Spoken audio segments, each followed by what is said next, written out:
The year is 1953. A shadow falls across the world. Unseen forces are at work, manipulating minds, bending wills.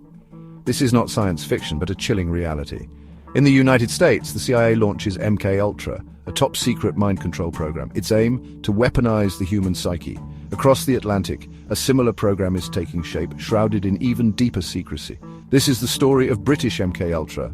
For decades, the British government vehemently denied any involvement in such activities. They dismissed the claims as conspiracy theories.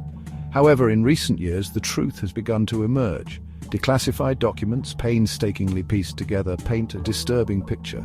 Britain, it seems, had its own shadowy program, inspired by and collaborating with its American counterpart.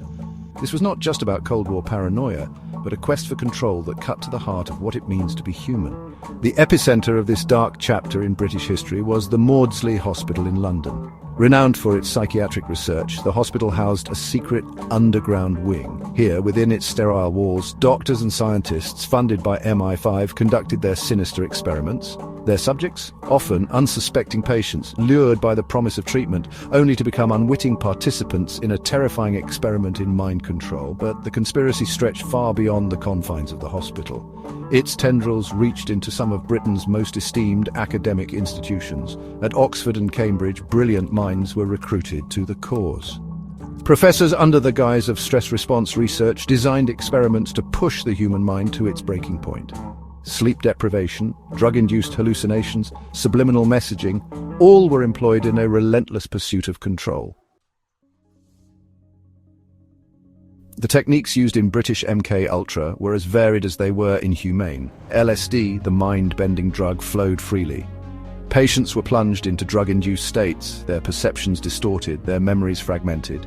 Hypnosis was another favored tool, used to implant suggestions, to break down resistance, to create programmable subjects. Sensory deprivation chambers shrouded in darkness and silence drove patients to the edge of madness. The goal was twofold. Firstly, to develop techniques for extracting information from resistant subjects, be they enemy spies or, as some evidence suggests, their own citizens deemed subversive.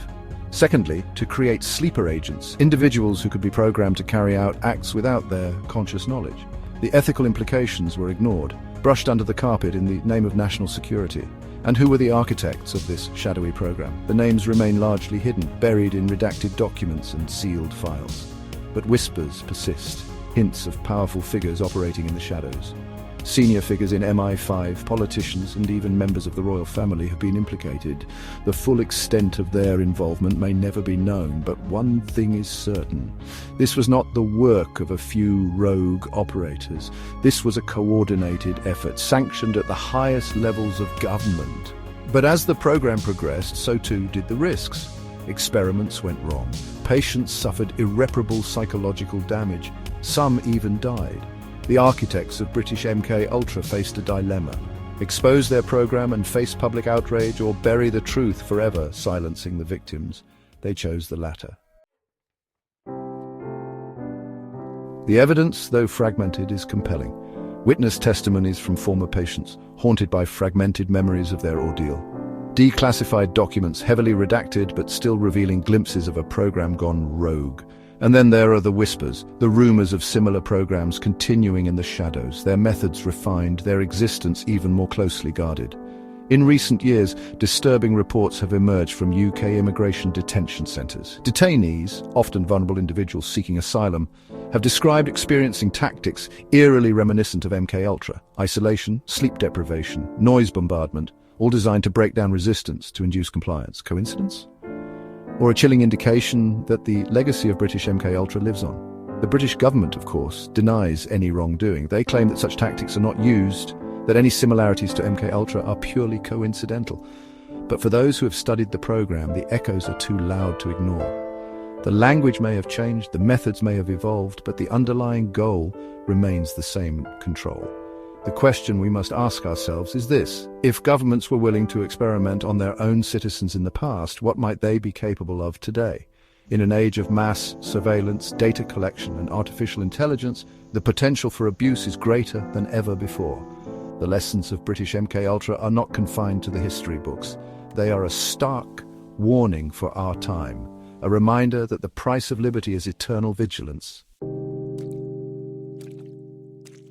The British MK-Ultra program, like its American counterpart, remains shrouded in secrecy.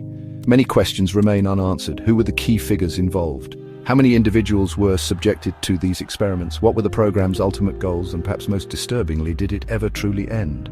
These questions linger unanswered, a testament to the enduring power of secrecy and the enduring legacy of a program that sought to control the very essence of what it means to be human.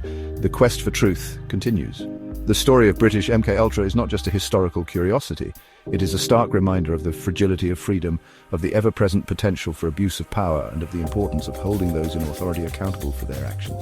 The truth may be hidden, but it cannot be silenced forever.